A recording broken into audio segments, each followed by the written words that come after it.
Hello, everyone. Hold on. I need to tell you something that literally just hit me. Like, I was sitting here and suddenly this wave of understanding washed over me about fear, about how sometimes people run from exactly what they want most. And I know this sounds dramatic, but if you're watching this right now, you need to hear this because something about this is going to make sense in a way that nothing else has. Just stay with me. Okay, so you know that feeling when something feels too good? Not too good in a suspicious way, but too good in a way that makes your nervous system go, wait, I don't know how to hold this.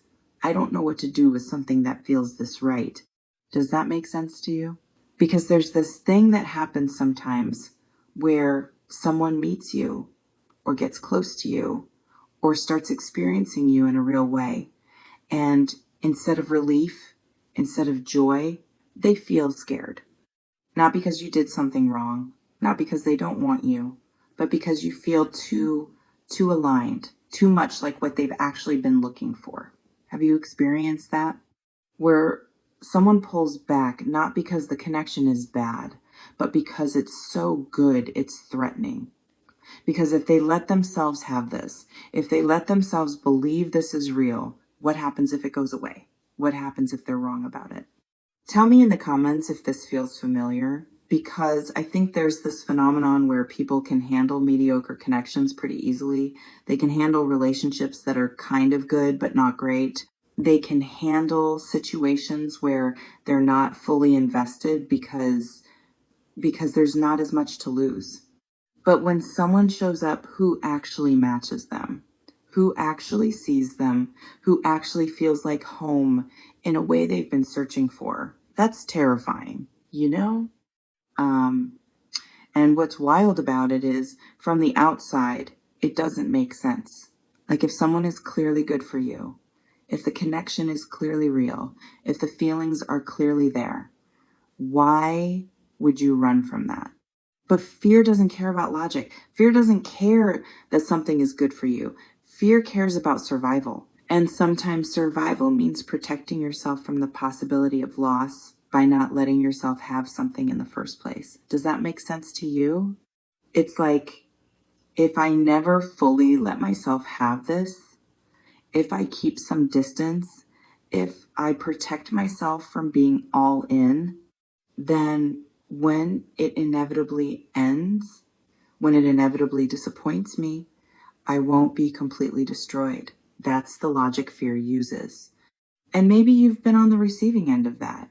Maybe someone pulled back from you not because they didn't feel it, but because they felt it too much. Because you triggered something in them that felt vulnerable, that felt like it could actually matter. Have you noticed that?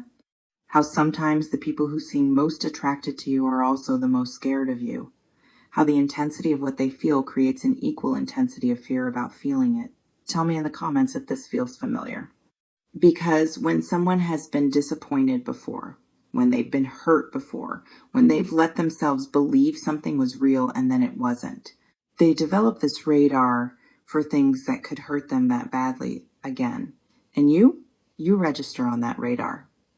Not as a threat in the traditional sense, but as someone who could actually matter, someone who could actually get in, someone who could actually break through all their defenses if they let you.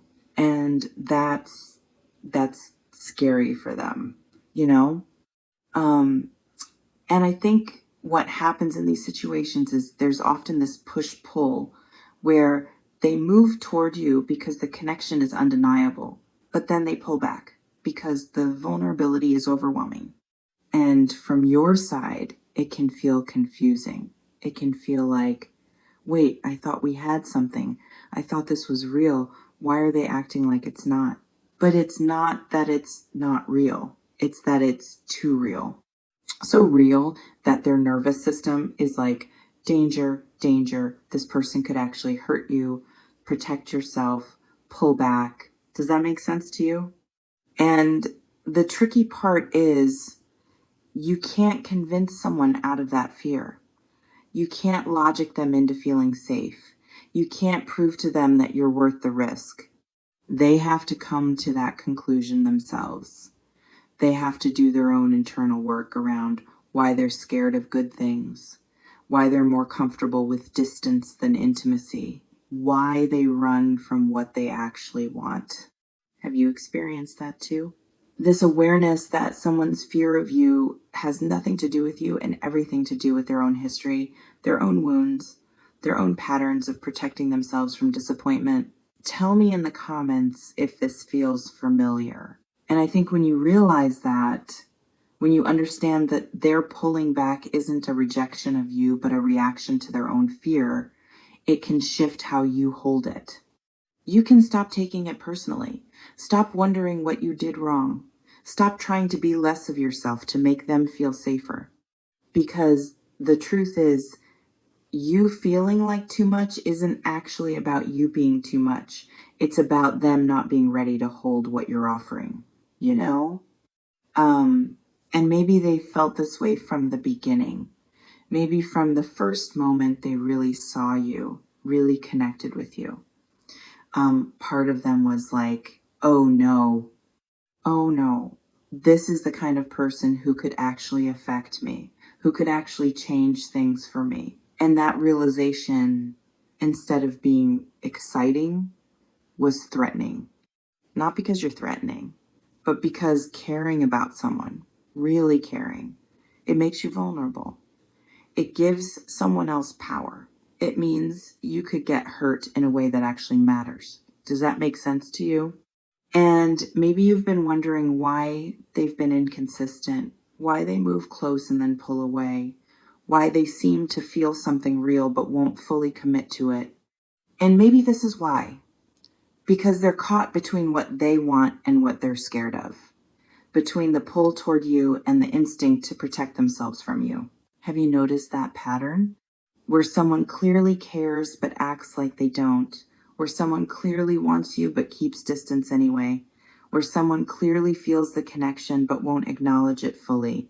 Tell me in the comments if this feels familiar. And I think what you have to decide in these situations is, how long are you willing to wait for someone to work through their fear? How much space are you willing to give someone to figure out if they're ready for what you're offering?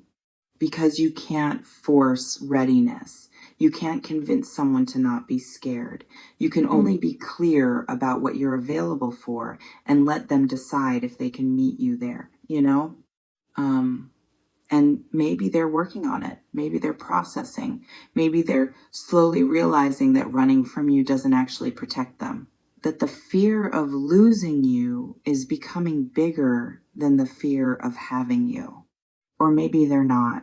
Maybe they're still too stuck in their patterns to see what's right in front of them, to recognize that you feeling too good to be true is actually just you being genuinely good. Does that make sense to you? And I think what's important is that you don't shrink yourself to make someone else feel safer. You don't dim your light to make someone less scared of your brightness. Because if someone can't handle you at your full capacity, if someone needs you to be less so they feel more comfortable, and that's not your person. Your person is someone who sees all of you and feels grateful, not threatened. Someone who experiences your depth and leans in, not pulls away. Have you noticed that too? How the right people don't make you feel like too much. They make you feel like exactly enough. Like what you offer is valuable, not overwhelming. Tell me in the comments if this feels familiar. And maybe this person will get there. Maybe they'll work through their fear and realize what they're risking by staying protected. Maybe they'll choose courage over safety and actually let themselves have what they've wanted from the start. Or maybe they won't. Maybe their fear is stronger than their desire. Maybe their patterns are more comfortable than the unknown of actually being vulnerable with you. You don't know yet. And that uncertainty, that's hard to sit with. But what you do know is this: their fear isn't about your worth. Their pulling back isn't about you being too much. Their inconsistency isn't about the connection not being real. It's about them navigating their own internal battle between what they want and what scares them. And that's their work to do, not yours. Truth lives in the present moment. No crystal balls, no future promises, just what's real, what's felt, what's here right now. That's all we ever have.